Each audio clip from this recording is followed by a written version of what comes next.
Welcome back, everybody, to another episode of the Clutch Talk podcast slash YouTube slash We Do It All. As always, I'm your host, John. Very happy to be here. My boy Jay, his over there in the six. How you doing, my dog? Doing good, man. I'm doing good. We just started quite the spectacular show, brother. We just saw a spectacular show, and we saw your boy Wardell Curry take home that All-Star Game MVP with after a crazy performance, a 50 burger, Jay, a 50 burger in the All-Star Game, took home that MVP. So on today's episode, Jay, we're just going to talk a little bit about that. And then, my brother, while we got this little quick All-Star break, we thought, well, why don't we give the fans a little bit of landscape on the league, let them know how we feeling about each team. So we're just going to do one positive, one negative from each team. We're not going to go crazy in depth into it. Not every team has too much to talk about, but I figured it's fun, Jay. It's no games for us to recap, so might as well do a little something different. But you like that? Is that cool with you, my brother? Yes, sir. Let's do it. Let's do it, man. Let's do it. So, Jay, yes, we just seen this All-Star game.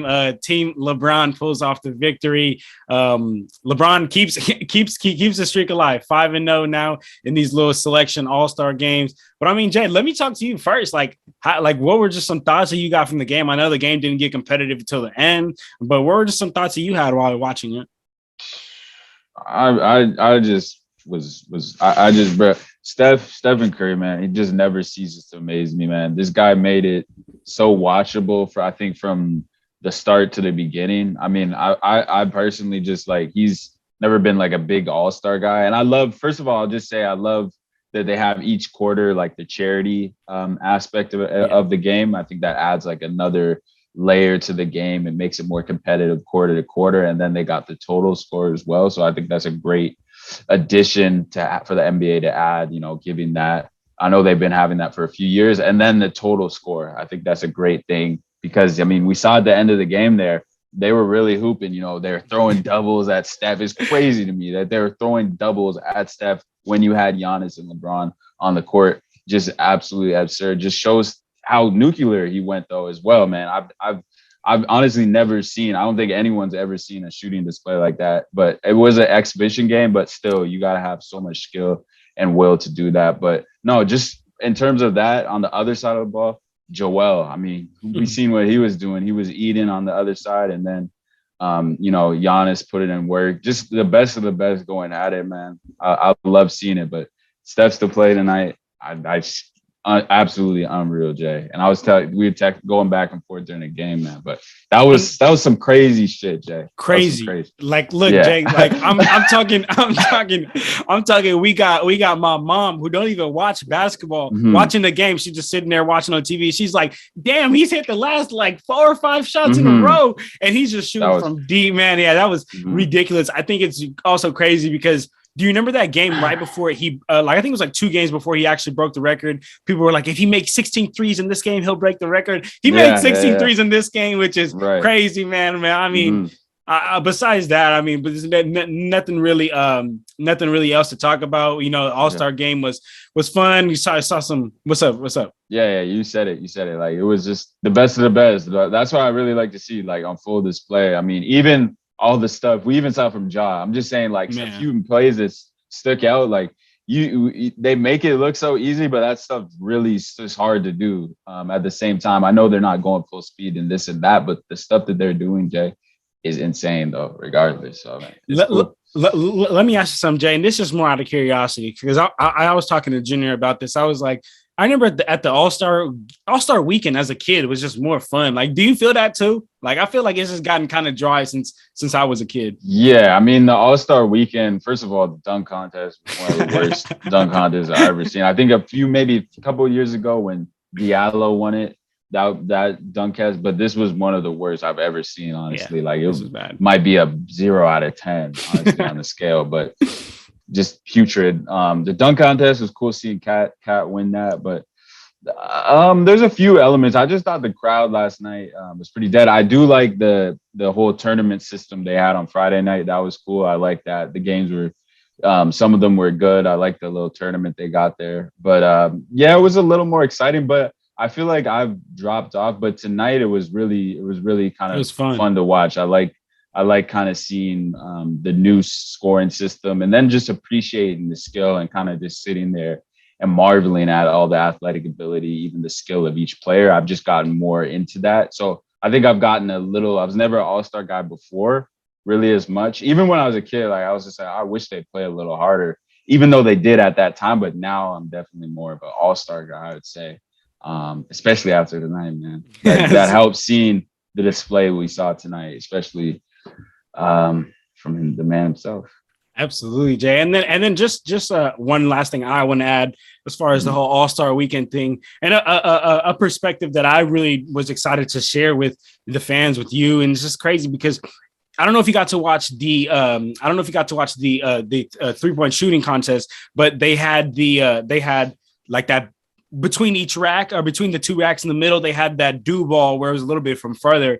And I just think it's crazy, Jay, because like we're just looking at the elevation of the game. Like the game is really changing, dog. Like you remember, like when Larry came into the league, like his first couple years into the league, shooting threes were like frowned upon, right? He was shooting threes, and he started to change the game. Reggie came to change the game. Ray came to change the game, and then Curry really put his stamp on it and just changed it forever. Like the distance, like now the distance matters. Like they added 2 extra shots in the 3-point contest because of that. I just think it's cool, man. I just wanted to just kind of like share that perspective, man. And then besides that, Jay, I mean, nothing really else. Like how we started the episode with, Curry took home that Kobe Bryant All-Star Game MVP award, which is shout out to him. And it was a great game, man. I mean, shout out all those players. I can't wait to see the second half of the season. This is when it turns up now. Yeah. And a little bit of my feels actually to add on to that, to the night that they had the 75th All-Star team, the All-Star anniversary team announced, and all the players, as well as like Kobe and the players that couldn't make it. That was a cool and had a lot of sentimental value. The thing that they put on at a halftime show. You could see, obviously, I saw Chuck, talking about what that meant to him. We saw Shaq earlier, saw all these guys throughout the weekend. And tonight, especially, talking about how much that important that was. And I definitely it was big for me too, and you as well. I know, just hoop heads alike, seeing all those guys talk about how much that means being on that team, man, because they put in the work all throughout their career. And to see our heroes out there, we saw AI, we saw MJ, we saw all these greats being out there, and that was a huge part of the night as well, and made me kind of more into the All-Star game as well. So I forgot to add that piece. Yeah, that's big. That definitely was cool. The NBA did a good job. I don't know, Jake, did you watch the national anthem? I don't know what that was, Jake. I don't know what that was. Who was the national anthem? Like, I saw it was It was like Mary something. I don't know who that. It wasn't Mary J. Blige, but dog, like she butchered it. Like it was bad. It was bad, Jay. It was bad. Oh yeah, man. No, I did watch that. I saw LeBron and smirking and stuff. Laughing at LeBron was smirking. Like a couple of years ago, you remember when they did Fergie dirty? Remember when they did at the All-Star game? Oh man, but that was the next level. That was next. He tried to do a remix to it. Yeah. All right, my brother. Well, man, 2022 All-Star game wrapped up. Jay, it was a great game. No more final thoughts. You want to move on to this positive negative, Jay? And one more thought I'll have, and that's the 3-point contest. You see another changing of the game, 7-footer winning the 3-point contest, Karl-Anthony Towns. That was crazy too to see as well. Just another changing of the game, seeing no one had predicted. I know for a fact I didn't have Karl-Anthony Towns winning that, and maybe wrongfully, in the wrong way. Like, he's been shooting it great all season, and he came out there with extreme confidence. Set the record, if I'm not mistaken. He did. So by a big man setting that record, game's changing. That's all I gotta say. Real quick, I mean, we're gonna move forward, Jay, but let me ask you something. Just because Kat said like, "Oh, I'm the best 3-point shooting big man of all time," or whatever, and then a lot of people, he got some backlash for that. Dirk and a lot of people kind of came back to him. What do you think this does for that statement? Of winning 3-point contest. It adds to that. It adds to that resume and adds to that backing of that statement. I don't think he's there yet, but he's that well on his way. I mean, winning a contest is a feather on 3-point contest, is a feather on the cap. I know it's not game, it's not anything. It's just a contest that they have in the middle of the season. But if he continues on shooting and can lead maybe the Timberwolves to something this season, I don't know. He's gonna have a say in it for sure because he's well on his way. We've never seen a 7-footer win a 3-point contest, like I said. So, man, shout out Cat, man. Shout out Cat, man. Most definitely, man. But all right, Jay. So 2022 All-Star game, great game. Can't wait for it next year, man. But Jay, like how we said in the beginning, we're just going to give a quick little landscape of all teams in the NBA. We're going to do one positive, one negative. Again, we don't have to go crazy in depth into this. We're just going to go in alphabetical order. Is that cool with you, my brother? Yes, sir. Let's do it, man. So the first team is the Atlanta Hawks. Jay, you want to start with your positive or negative? I'll let you start for us. My negative just for the Hawks is they just got to figure out who's their guys after Trae Young, whether it's going to be their scoring options, who's next in line. Is it DeAndre Hunter? We know that he likes to take charge a lot. He likes to be a scorer. Is it going to be John Collins?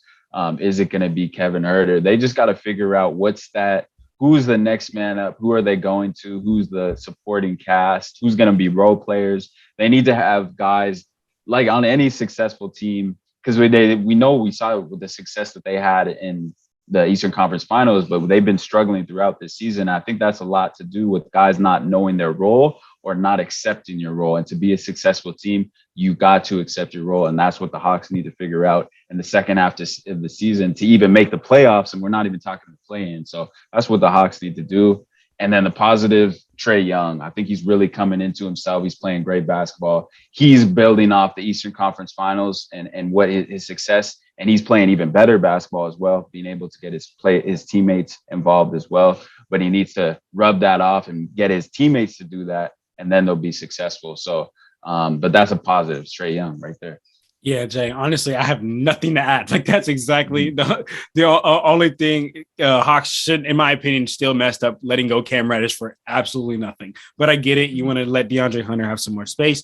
But I'm right there with you, Jay, so we could just go ahead and keep it pushing to the next team, and that is the Boston Celtics. You want to kick this one off, Jay?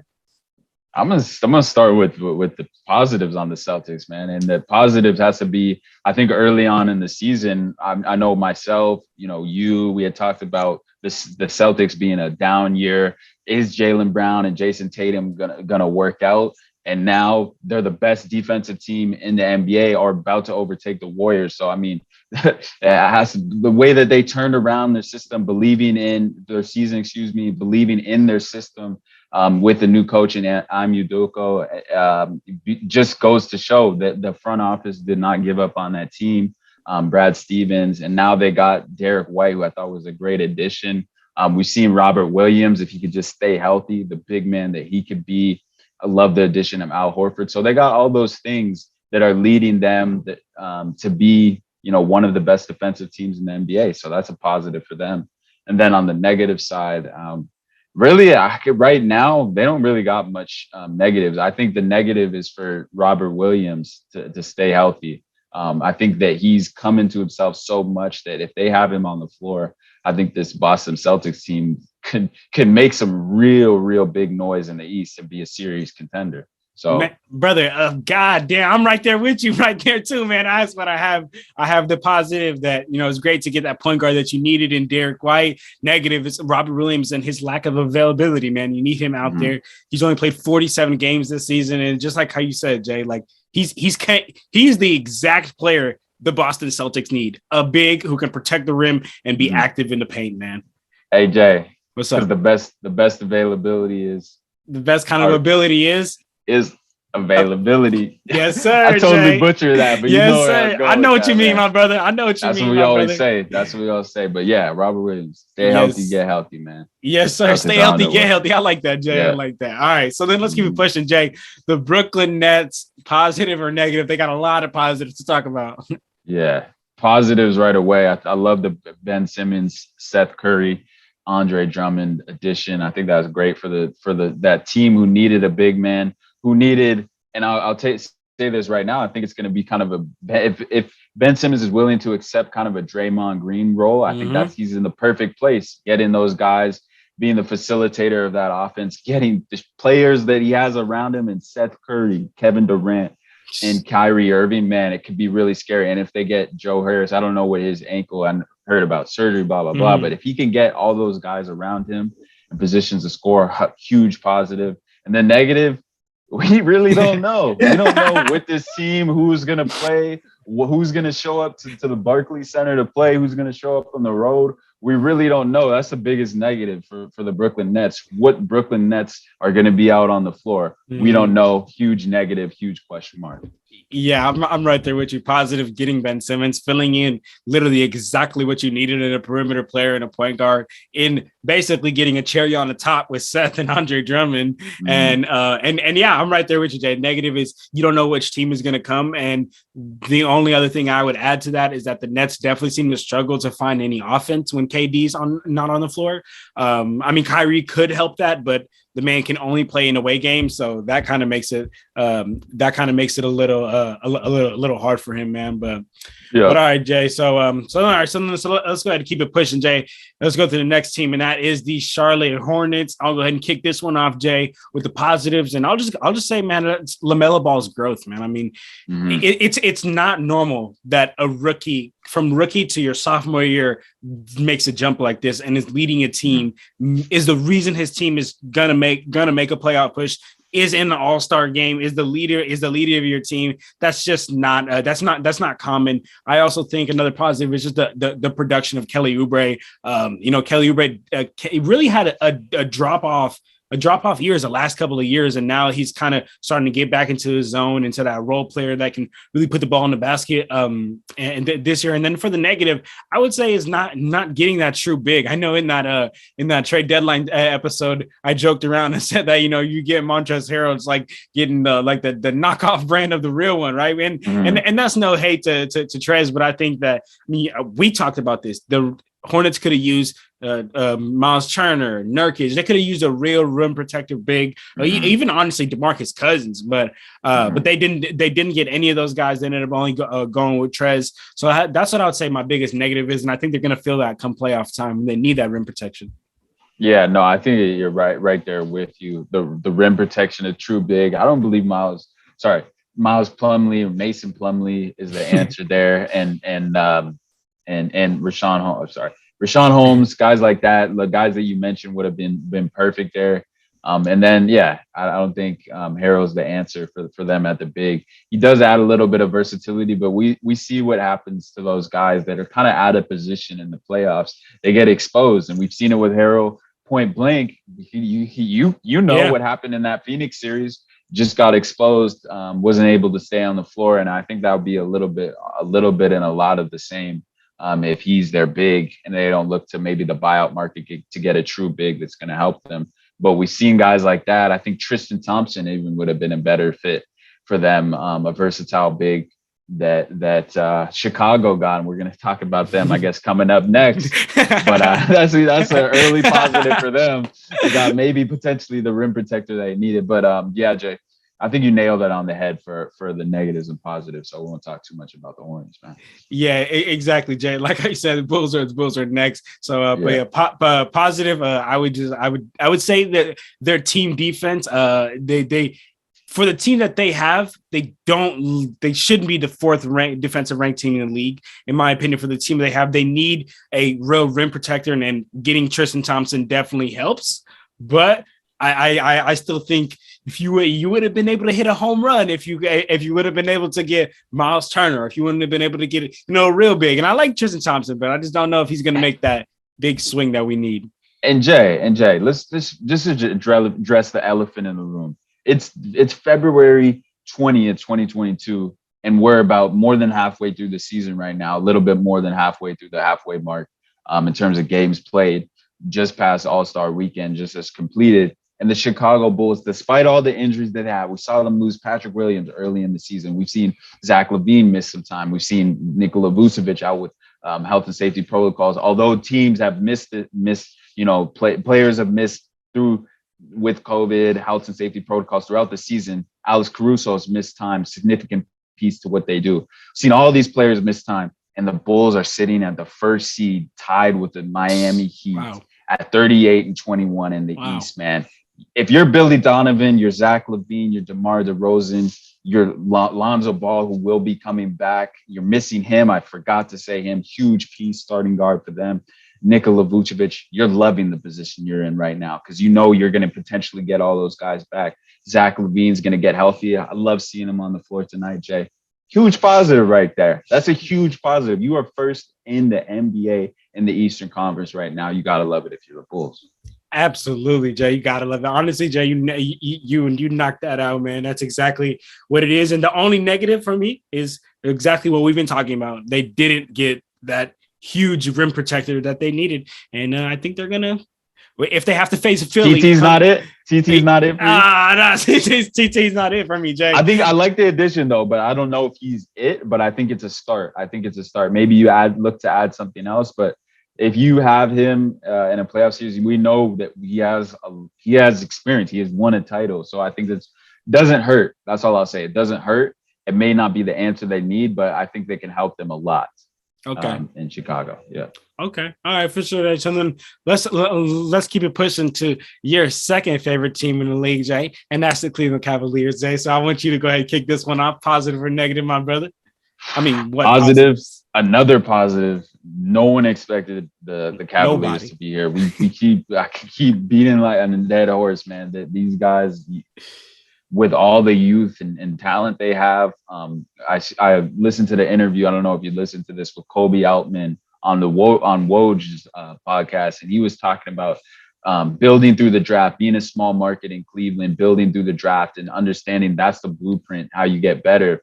And they understood after Kyrie left, after LeBron, they'd have to do it for the draft.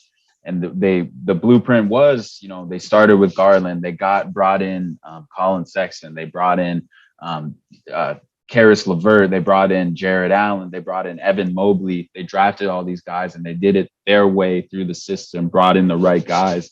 And here they are at the top of the East, I believe in the 4th seed, man. The East is so bunched up, but to be in the position they are, a huge positive. No one expected that. I know me and you both had them in the bottom of the East, and here they are, man. That's a huge positive. Yeah, Jay, I'm right there with you, Jay. Just the play that they've had this year. You know how much I'm high on Evan Mobley, so Evan Mobley is a massive positive because it's like getting a player like him is just, in my opinion, one of those generational game-changing players. Mm-hmm. And then for the negative, man, it's just unfortunate losing Ricky Rubio. Like he was just so good to that team, but I mean, Rondo's been balling. Rondo's been balling. He's but I mean, serious minutes. More than anything, it's just opened up the floor for Garland. Like, hey, bro, like this is all the responsibility on you, and he has handled it very well. So, so all right, Jay. So let's just go ahead and keep that pushing, Jay. And let's get to the next team, and that is the Dallas Mavericks, Jay. I'll go ahead and kick this one off first. I would go for the positive, and that's definitely the play of Jalen Brunson. I mean, I've been telling you for a long time now, Jalen Brunson is the reason the Mavs don't completely fall off when Luka is not on the court. He is that playmaker who not only keeps the offense running, but sometimes even is the primary scorer on that team. And then another victory that they got recently is getting Spencer Dinwiddie. I know Spencer Dinwiddie's been having more of a down season, but I think that a lot of people have been saying like, oh, we want to see Bradley Beal with Luka. We want to see another scorer with Luka, another scorer. And I wouldn't say Spencer Dinwiddie's not even close to Bradley Beal actually, but he's the same type of player, a scorer, put the ball on the ground, and I could get my own bucket. And so I definitely think that that'll help Luka take some pressure off Luka, allow defenses to not just load up on Luka all the time. But a negative is that the Mavs really didn't get that real pick and roll partner that Luka needs, in my opinion. KP was never going to be it. Getting him out the door is actually a positive. But I think that the Mavs really need to be looking to get, I know we said in the trade deadline episode, but like a John Collins type player, a Clint Capella type player. I know this is crazy, but like an AD or just you understand what I'm saying? Those bigs that can roll and could be a lob threat. I think that'll be huge to Luka because that's when I think he'll really be at his best, man. But that's how I'm feeling about the Mavs, Jay. But do you think, this is a question, and I agree with you on that, do you think that for Dallas, where they're at right now, do you think that the move that they brought it to send away, clear up cap space, obviously get off KP's contract, and potentially look to sign another player, a big name in the offseason, although the free agent market for this upcoming offseason is not very, very big. But what would you say Dallas's that move? Did it make them kind of, was it just like an even move, or did it make them a little better, make them worse, or do you see them anywhere moving up? It was what I'm trying to say, in the West, or did they get worse potentially?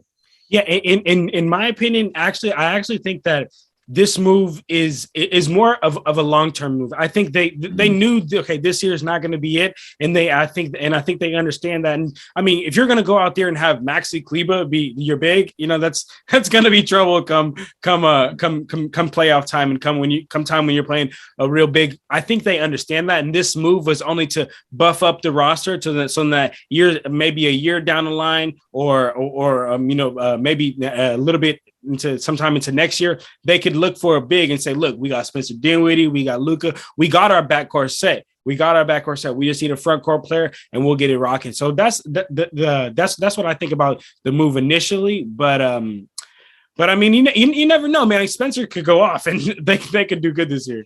Okay, Jay. Yeah, no, and I think that move was kind of an insurance if they're not able to re-sign Jalen Brunson in the offseason. But Jay, do you hear that?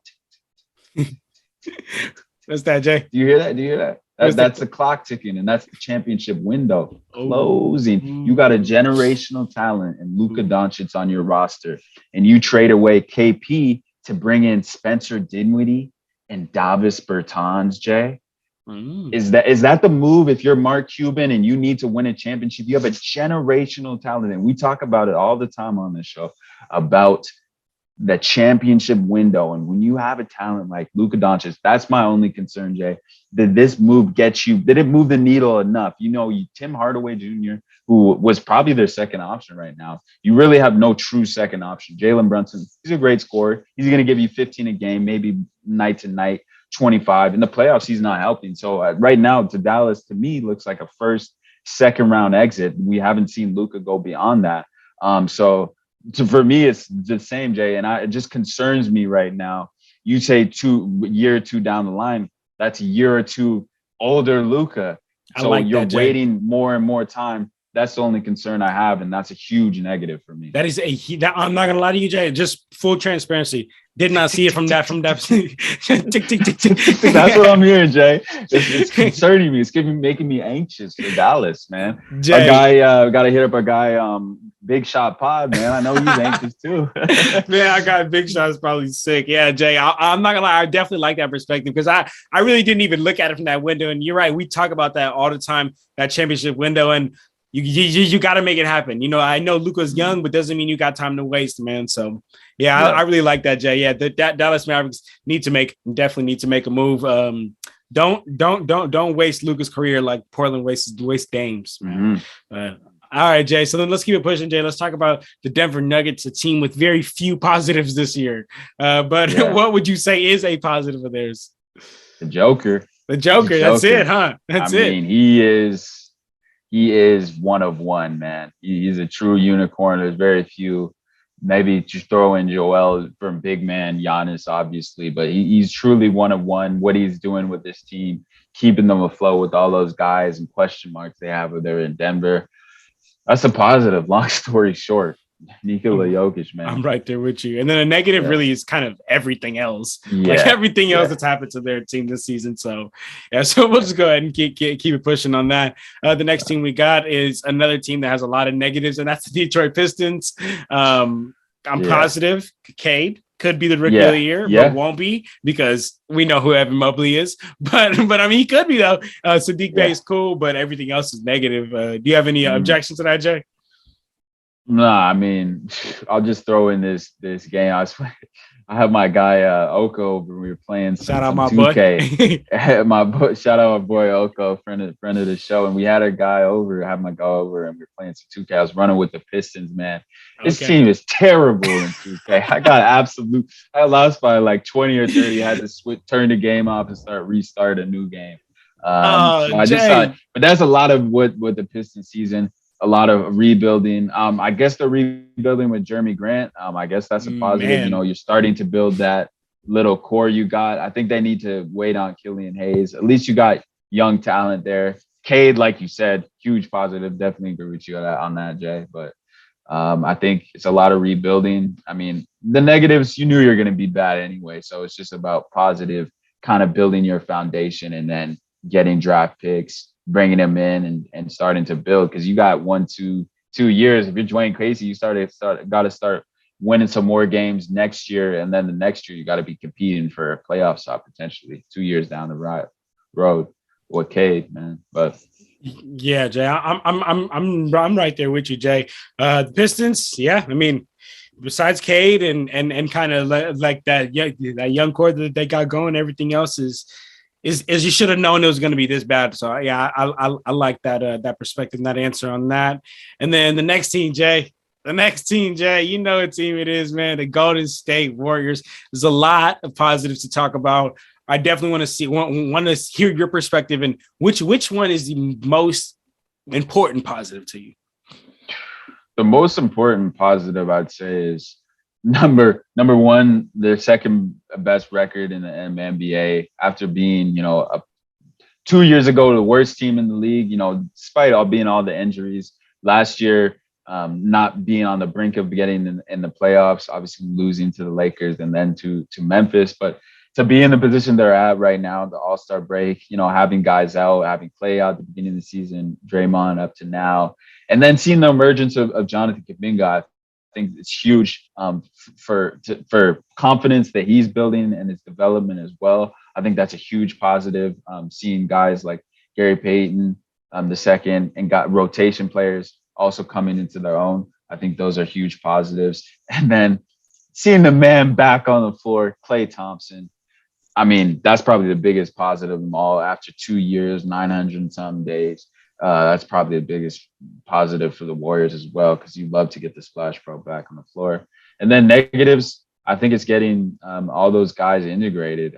We've never seen Draymond, we've never seen Andrew Wiggins and Stephen Curry and the Splash Brothers on the floor all at the same time. So that's going to be a bit of an adjustment. Although all those guys in their own way have all played with each other, but not all of them together. So that's a negative. And then getting James Wiseman back in the mix, man, there we go. Getting that big man that they need. And I believe that it's truly on the roster. I know we talked about buyout after the Laker game as well. They need size. You need size down the stretch to bang with the Lakers, the Nuggets. Potentially, you look on the other side. If they're in the finals, you got to come up against Joel Embiid. You got to come up against DeAndre Ayton, even on our other side. Can't overlook him. So there's all these teams that have big men, and you need size. If it's going to be Wiseman, if it's going to be Draymond's all they need to figure that out. So that's a negative I see for the Warriors. But okay, for sure. Yeah. For sure. And then, so look, Jay, so when I was doing this, at first I was like, all right, positive. Just emergence of Jonathan Kuminga. No. The Warriors are in second place. I was like, the Warriors are in second place. No. And I came up with one, Jay, and I think genuinely out of all the positives that have happened this year, it's been a good year for the Warriors. I think the most important one, actually, I forgot about. I'll be honest, I forgot about Klay. So the next one after Klay Thompson being most important is the emergence and the play of Jordan Poole. And the reason why I say that, is because nobody really expected this. I told you and Patrick on that episode that we did with Patrick from the Oakland Warriors podcast. Shout out Patrick, super great guy. Definitely shout out Pat. And I told you, I said only the Warriors fans were this high on Jordan Poole. Knicks fans, Lakers fans, Kings fans, Bulls fans, all 29 other NBA team fan base were not like Jordan Poole is going to be that guy this year. Jordan Poole is going to be that guy this year. And I think just the emergence of his play has just been a huge positive. And the reason why it's been the biggest positive is because it correlates and it relates to the negative. So the biggest negative, in my opinion, has been Curry and the shooting slump, just because that's really affected the team. And the Warriors definitely seem to find offense when Curry gets it going, and then things start getting open, doubles start coming, Curry starts finding players, people start cutting, offense starts rolling. But when Curry can't get going, sometimes the Warriors definitely tend to get off to a slower start to find that offense. But the reason why Jordan Poole is so positive is because when Curry is struggling, there has been games that he has been the one to step up. And then that's like, you can't replace Stephen Curry, but it's like adding, let's say like 50% of whatever he is out there, and, not losing 100%. So that's definitely what I would say for the positive, and the negatives for the Warriors, man. But overall, great season. And Good things, good things to come, huh, Jay? I'm hoping. Yeah. We hopeful. We hopeful out here.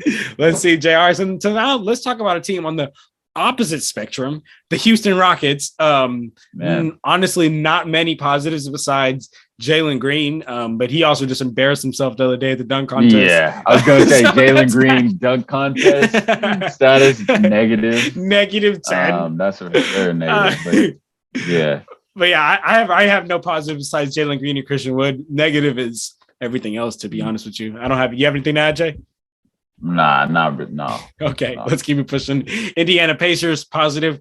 You got Tyrese Halliburton, and I talked about a couple episodes ago. Like, you don't have to fully restart from the beginning, like draft picks and rebuilding from the draft. You have a good solid core, I think, and good role players in Buddy Hield. You got Tyrese Halliburton. We can go with Miles Turner, and you could rock from here, man. So you didn't have to fully restart. I think that's good. A negative is having to lose Sabonis, man. I mean, you know how much I love Sabonis. I think he's a great player, and he could have did great things, but the Pacers had to do what they had to do, man. But what about you, Jay? Yeah, no, I think you nailed it on its head. I think Tyrese Halliburton, great addition. Love the player that he is and is going to become. Because I think he's just scratching the surface of what he could be. And then, Buddy Hield, always loved his game. Shooter off the bench, or shooter, just a straight shooter. And then, I think, like you said, negative, figuring out what you're going to do when you're going to compete, trying to get all your guys back healthy. That's kind of the negatives. You've never really had a strong base in Indiana because guys have never really been healthy. So they got to figure out what they're going to do with guys like Malcolm Brogdon, TJ Warren. I don't even know if he's still playing basketball. I don't Man, know. He's been out for like 3 seasons. That's the bubble. Like. Yeah. So no, figure it out. And that's all I got for Indiana. Okay, yeah, I'm right there with you, Jason. Let's keep it pushing to the Los Angeles Clippers. Negative would be losing Norman Powell to a broken foot right after. Oh man, you got him too. Shot. He was on my fantasy team as well, so that was a big blow to my squad. That Swiss Army knife. That is Norman Powell. But no, I think just going back to what the Clippers are this season, and I think that's just a lot of development. Getting your young guys, getting your role players in positions that they're going to be successful, knowing their roles, because I think this experience is necessary. That's a lot like the Warriors when they had their stars out. We saw guys that getting the opportunity that they wouldn't have had, guys like Terrence Mann, Luke Kennard, Brandon Boston, even the rookies kind of getting these opportunities they wouldn't have, which I think is necessary and great experience. So when you add those stars back in the mix, the guys are ready to go and know their roles and be able to have that confidence that they need when Paul George is getting double team thrown at him and you kick it to Luke Kennard in the corner, he's ready to knock that down or make a play down the stretch. So necessary experience. And I think that's positive. Experience is always a positive thing. And the Clippers are getting that. Even though they're not going to compete for anything this year, I don't really see Paul George coming back. I think that's a huge positive for them. And then negatives, I don't really know, because I think it's a lot of positives being in the position they are right now. I think negatives is having Kawhi and Paul George out. Those are the negatives for the Clippers. Okay, for sure. All right, Jason, let's kick it to the other LA team. And that's the Lakers. I'll kick it off with this one. Positive is honestly just the potential. Like, you can really see how good this team could be when all the players do bring it, when they're playing some great defense. Actually, the offense, I've been saying since the beginning of the season, I don't think getting buckets and offense hasn't been a problem for the Lakers. I think it's the defensive end that's been the biggest issue. So I would say the positive is the potential. You can see that they have the potential to be a good team. And the negative, I would say, is AD's health. Number one most negative, because he's the reason why the Lakers aren't able to get to their full potential. And I would say this just to straight up the team's inconsistency. Kind of hard to put together a good season. If you have a good game, then have a bad game, and then a good game, then a bad. You need a bad game to have a good game. That's what it looks like right now for the Lakers, and just kind of hard, man. So that's what I would say for the negative. What about you, Jay? Yeah, honestly, I'll be honest, Jay. I don't see many positives for the Lakers besides obviously 37-year-old LeBron balling out of his mind, carrying this team, and Malik Monk. I think that was a huge steal for you. I think that's a huge positive and something to build on, as well as Austin Reeves. I think those three players for me really truly stick out. Outside of those guys, not truly many positives. I think on the negative side, Westbrook, got to find a way to get him out of there or something. I don't know, bro. I'm kind of done really talking about him in that situation in LA. It's kind of it's really and another negative, shocking that Rob Pelinka, and I've seen those rumblings that he didn't get that deal done for John Wall in the first round pick, because honestly, it's a disservice and it's truly just kind of tarnishing to LeBron James and when he's 37 having this kind of season and you don't make a deal that it may not work out for you, but John Wall is a better player, I truly believe, and a better positional fit, and would make the Lakers a better team if you bring him in and trade him for Westbrook. You gave up a first pick in the future, first round pick in the future, man. LeBron James is 37-year-old and arguably playing some of the best basketball of his career, so that's a huge negative. And from my perspective. So yeah, that's really what I gotta say about the Lakers. Yeah, Jay, it's not looking too good over there, man. But all right, Jay, so let's keep it pushing and let's talk about the Memphis Grizzlies. This team, honestly, Jay, tell me if I'm wrong, but I don't think they have a negative. Like I don't think they have a negative. Like I really try to think about it. I was like, all right, well, they've exceeded everybody's expectations. They are not out with too many injuries. Jaren's been playing a lot of games. He's the most injury prone player. I think everything is going right in Memphis. Like they got John Morant. Like I don't know. I can't think of a negative, honestly. I mean, I really don't. I can't really think of a negative either. And they Jaws out with the injury. We see him go down, and we think to ourselves, oh, the Grizzlies are going to struggle. And Tyus Jones, arguably, you can now say him potentially as one of the best backup point guards in the NBA. And I just think the Grizzlies are so deep, so damn deep. And you're right, Jay. I really don't see many negatives. I've seen this team play live as well, and it's a true indication. Just when they're live, you can see the communication, the trust, the belief they have in Taylor Jenkins and that system, the grit and the chip on their shoulder that you play with. Just a team that's young, loose, ready to play. Playing with house money, because no one expected the Grizzlies to be at the top of the West and the third seed.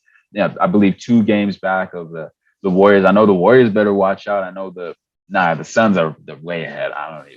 No one's catching the Suns in the West, but I think they're playing great basketball, Jay, and I really believe they're giving me 2015 Warrior vibes, to be honest. Like that young. You got a young Steph Curry. You got a young Draymond Green. Just ready to explode onto the scene. I like that. Explode onto the scene. True. Maybe we're looking at a dark horse. That's all I got to say. That's all I got to say there in the West. If I'm the Western teams, I told you and Junior this. You don't want to play them.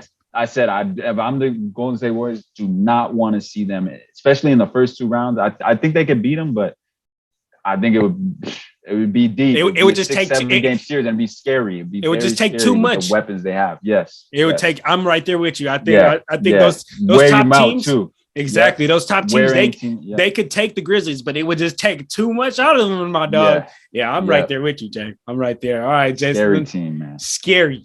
So let's talk about another team that's got a lot of scary potential, and that is the Miami Heat. I would say positive is getting Kyle Lowry, getting PJ Tucker at the beginning of the year is great. Negative is just the fact that Jimmy and Bam, they're really the best 2 players. Haven't really been able to play much. Jimmy's played 39 games. Bam's only played 34. So their lack of availability definitely hurts. Yeah. But besides that, I mean, they're rolling. They got a deep team. It's looking good over there in the 305. Yeah. I really can't add much to that, man. I think that's great. Yeah, all right, for sure. So let's keep it pushing, Jay. Let's talk about the reigning champions, and that's the Milwaukee Bucks. Positive, I mean, dog, they just signed Serge Ibaka. What? And I think the play of Jordan Nwora has been great this year. It's a big growth. Negative, I would say, is just losing Brook, but you signed Serge, you just fix that. So not many negatives going on. You got any objections, Jay? Nah, all that what you said plus Giannis, period. Plus Giannis, period. I'm not going to say anything else. Minnesota Timberwolves, Jay, you want to go ahead and kick this one off, my brother? Positives for the Minnesota Timberwolves. The emergence of Anthony Edwards maturing into the player that we can see him being in the future. Potential all-star snub, and then just all the other role players stepping up. The Jared Vanderbilt. I know I saw that tweet of you hit him. We in one of those players that any contending team needs. Not saying that the Timberwolves already compete this year, need that kind of workhorse, the grit and determination he plays with, being that do-it-all kind of guy for the Timberwolves. And then Patrick Beverley, I talked about way back when they brought in when we had Wes on the show. Shout out Wes, the Wolves fan. But when we had him way back in the show, I think Patrick Beverley was a huge underrated addition for them, because you see that grit, that attitude, that tenacity that brings it night to night.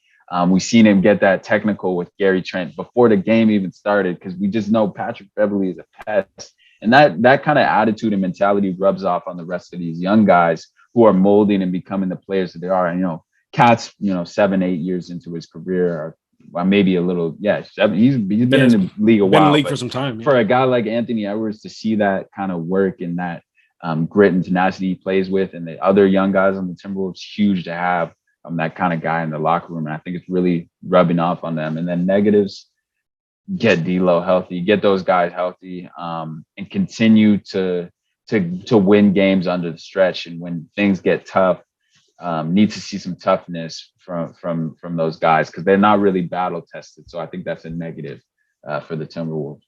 Okay, for sure. Yeah, I'm right there with you, Jay. Honestly, for all of those positives, and only other thing I would add for the positive is the Timberwolves are in 7th place. Like, what was the last time that happened, man? Yeah, like the Timberwolves are in 7th place. They're actually a true got a true chance to make the playoffs.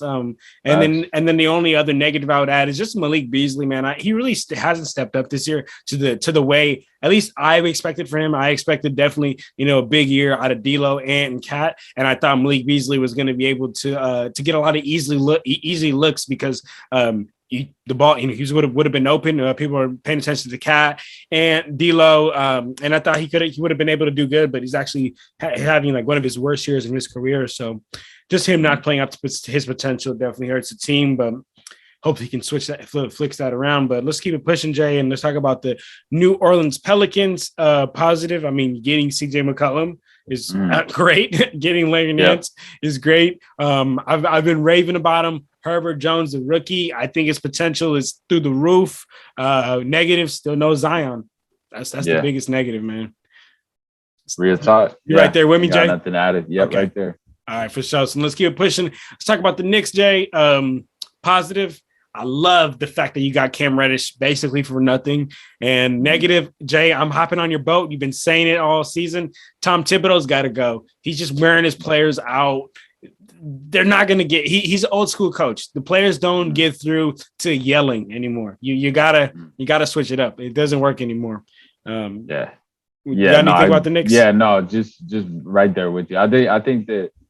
Yeah, it's not, something's not right. Something doesn't smell right there in New York. I think they got to figure it out. If it ain't Thibodeau, maybe it's not Randall. We knew he wasn't the first option, but I think that they just need to he's been playing better basketball as of late, but he's not the first option. So they need to figure out who it is, and if it's not there, they need to bring someone in who is. So. Okay. All right. So let's talk about the Oklahoma City Thunder, Jay. You want to kick this one off, a positive or negative? Positive. I love the grit and tenacity they come out with night to night, especially being a young underman. No, they're predicted to lose every night they step on the floor this season, and they still find a way to win some games here and there. And I think that's true testament to these guys and the depth that I see them having in the future. So that's a positive. Josh Giddey, huge positive. Huge positive.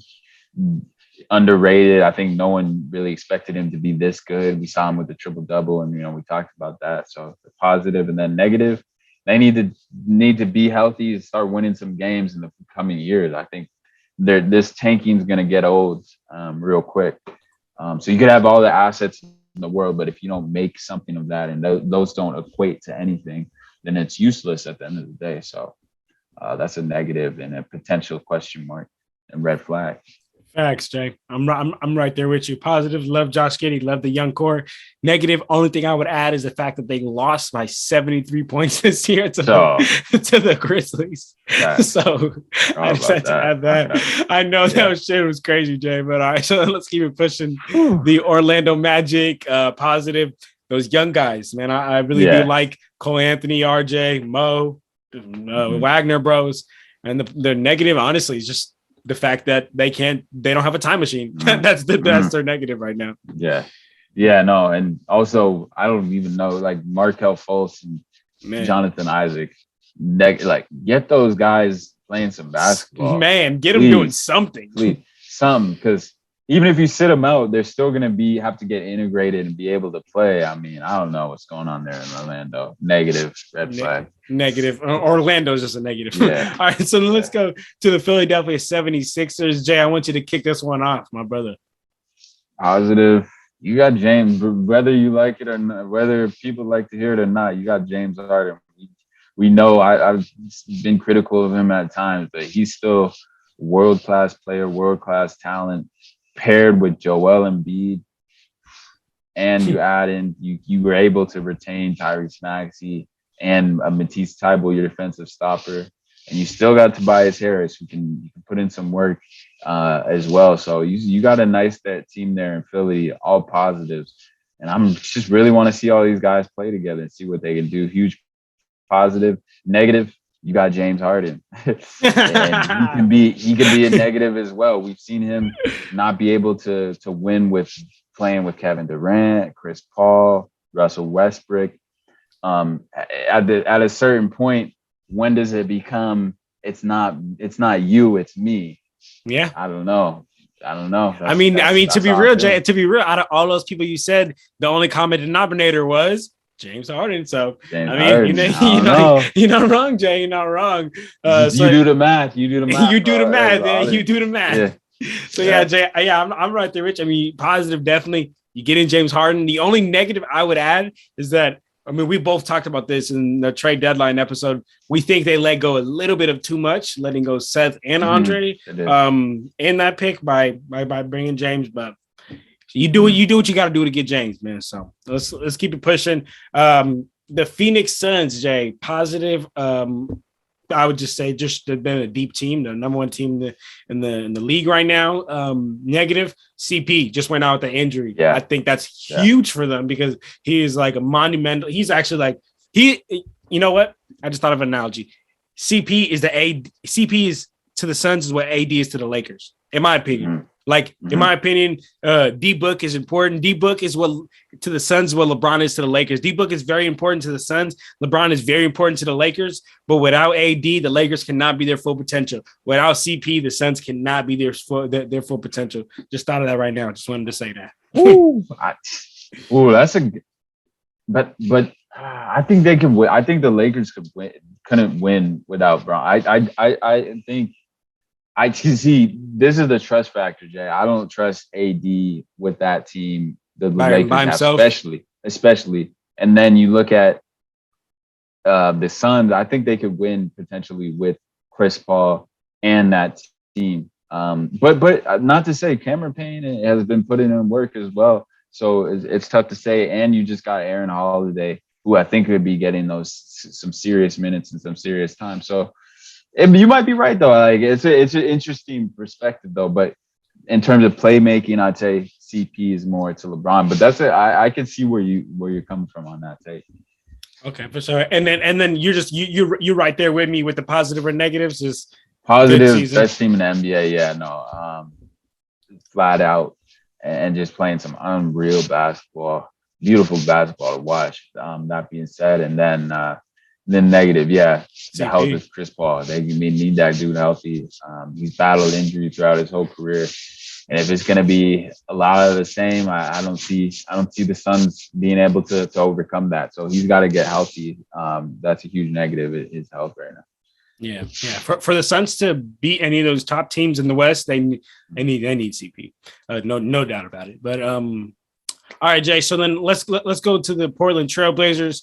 honestly, not many positives, but I would just say the rise of Anthony Simons. Like, I guess that's cool, right? And then the negative, everything else, literally everything else.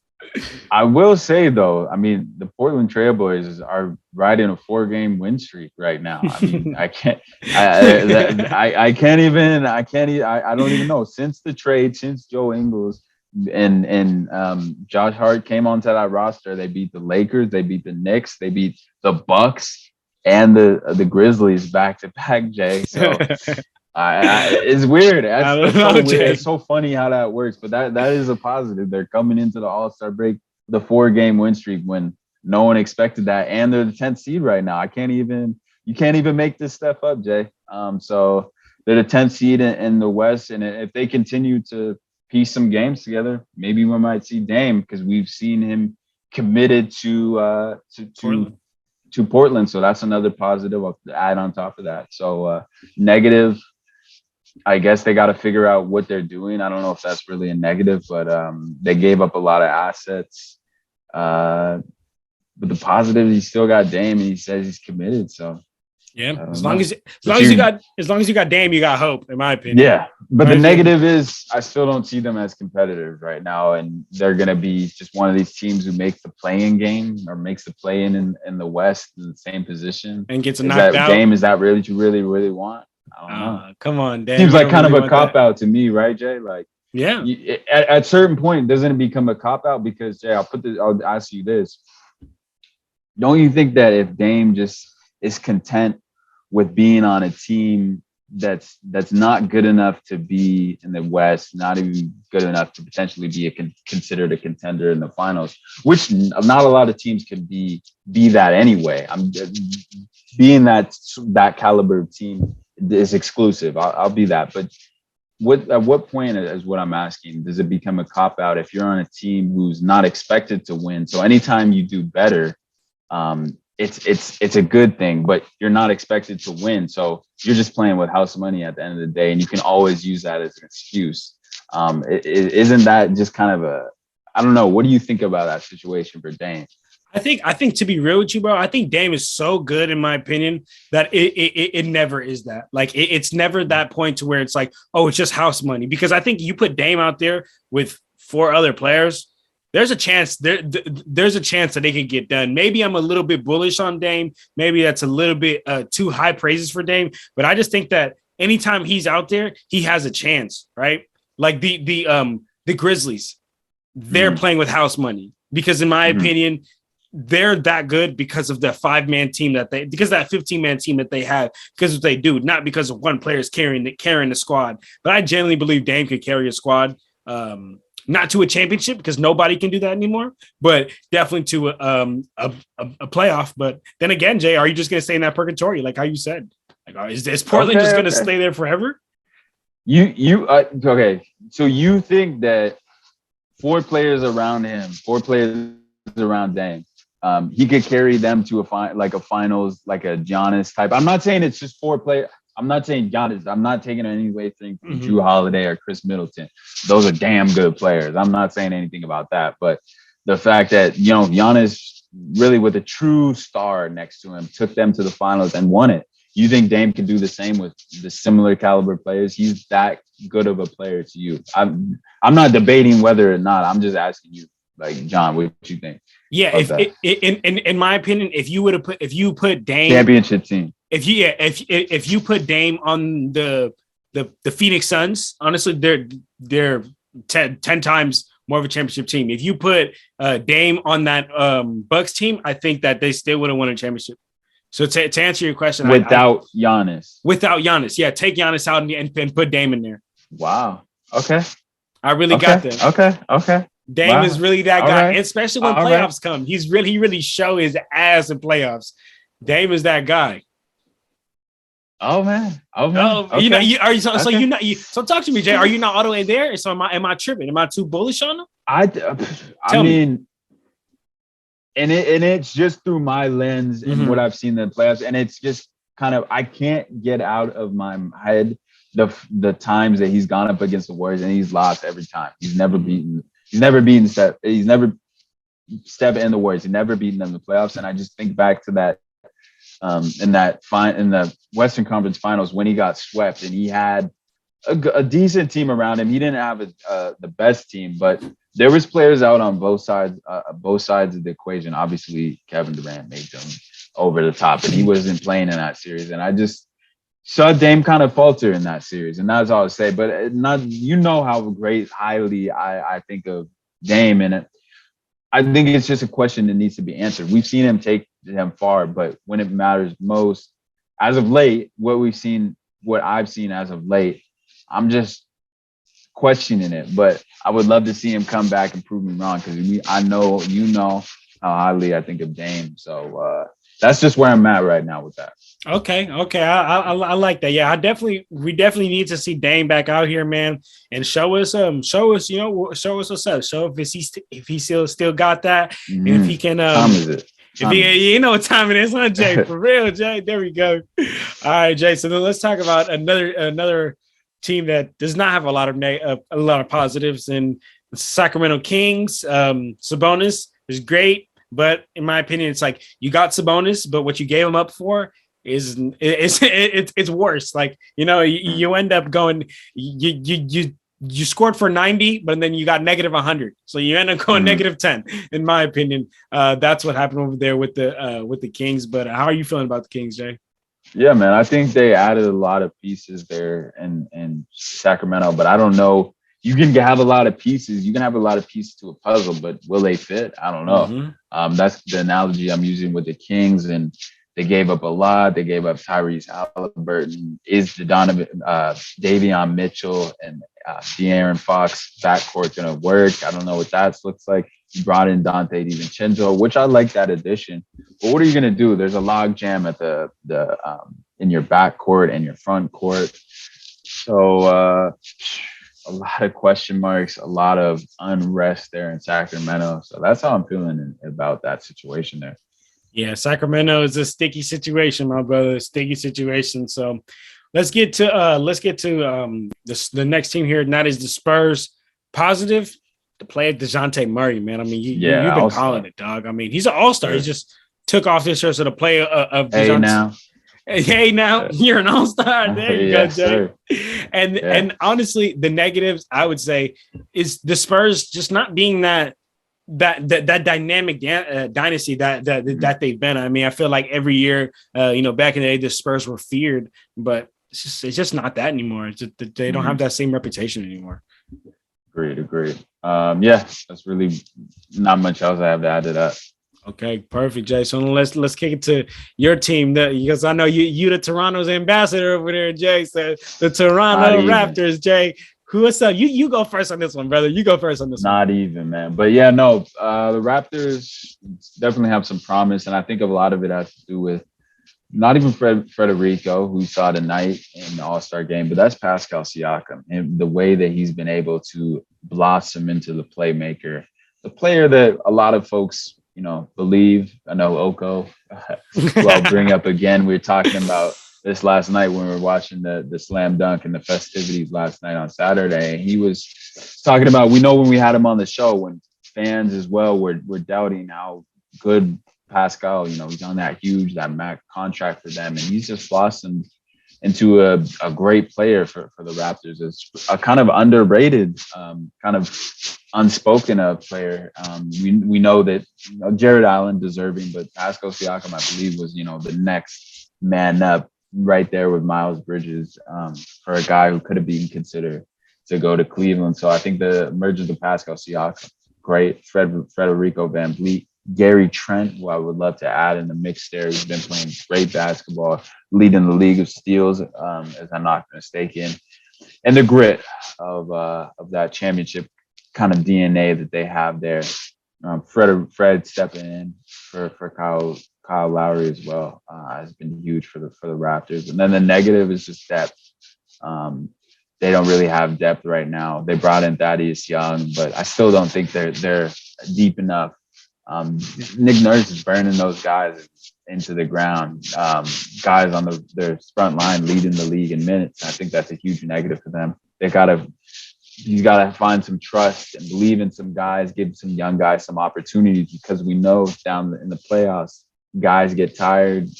you need your leg. You don't have your legs under you. You're needing guys to step in and fill those roles. You rely more on your role players, so that's a negative. They don't have that. They don't have that right now. Yeah, Jay, I'm right there with you. Honestly, with as far as the Raptors, man, the negative is that depth. The negative is that they don't have those players who are going to be able to perform come playoffs. Again, I don't, I can't tell the future like or all of that, but what I can do is I can look at the past and I can make an educated guess based on what's happened in the past. And I mean, we've seen almost every single time rookies tend to their minutes fold a little bit. Their play folds a little bit come playoff. I mean, you talk about it too, Jay. Role players, their minutes, their playing folds a little bit come playoff time because playoff is a little bit of different basketball. And I think that right now I guess this will go over as from a negative. I think the Raptors are relying low key a little bit too much on Scottie Barnes and his production, and I don't think that he's going to be able to do that really come playoff times to the extent that he's been able to get it done come in the regular season. Because I mean, playoffs is a different beast, man. It's a different animal. You got one team, one entire coaching organization, coaching staff focusing on you, and if Scottie Barnes is the main focus, I think that it's definitely going to get tough for a rookie like him. And but a positive, as the same way Scottie Barnes and the way the Raptors are relying on him too much is a negative. I think that a positive is Scottie Barnes and his play. I definitely didn't expect him to be this good. I remember when he went before Jalen Suggs, I was like, the Raptors made it ish. The Raptors made a mistake and they're going to regret this forever, but didn't worked out, man. But all right, Jay. So let's go ahead and keep it pushing, Jay, and let's talk about the second to last team here, and that's the Utah Jazz. I'll just go ahead and kick it off here. I think the positive is getting Nickeil Alexander-Walker. That's great. Again, I don't know if I'm too high on him or people are too low on him, but I think he's like a more efficient Jordan Clarkson. So I think it's great to have a player like him, coming off your bench. I think getting Hassan Whiteside was a huge sleeper pick. Helps Rudy. Rudy doesn't like to really bang down low with those real big those big bully bigs, those Joel Embiids, those DeMarcus Cousins, and I think that Hassan Whiteside can be that do the dirty work guy for Rudy Gobert. That's big. But the negative, I would just say Mike Conley and the lack of his availability. I think when Mike Conley plays, the Jazz are at their top tier level, man. But when he's not there, and it's very often that he's not there, the Jazz just can't get to that level that they need to get to, man. And again, Jay, I haven't forgot what you said. If the Jazz don't do it this year, I think it's time to start parting ways, because it's just it's not. If this isn't going to work, what are you going to add that's going to work? Yeah. Is D-Mitch gone? I don't know. You got to figure it out there. That'd be crazy. You got to win some games. You got to win some games in the playoffs down the stretch for sure. Yeah, you nailed it. Nailed it right on the head, man. All right, for sure. So let's get to the last team, my brother. That is the Washington Wizards. Positive, the play of Kyle Kuzma and the way they started the season. Negative, honestly, everything else has been downhill since the beginning of the season for them. So I don't know what else to add to that. Jay, you got anything to say to that? Nah. Perfect. Okay, my brother, man. So the Wizards definitely they got to figure some stuff out this season. So, but Jay, that's all 30 teams, my brother, alphabetical order. I know this episode went a little bit longer, but we wanted to bring the content. We wanted to bring a great episode for you guys. Talk a little bit about the All-Star game, one positive, one negative for every team. We hope you guys enjoyed that. Jay, you got any last words to say here before we sign off? Oh, brother, that was it. That was great. Check us out coming up in the next couple of weeks. We got this going down the stretch with the rest of the season, man. So stay tuned.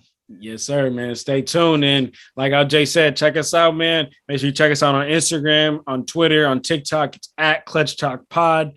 Again, that's at Clutch Talk Pod. Make sure you check us out, man. Show us some love. If you're on YouTube, make sure you like, comment, subscribe. If you're on Apple Podcasts, Spotify, make sure you leave us a 5-star ranking, man. Leave us a little comment. And that's it, man. We out of here, y'all. Clutch Talk out. Peace.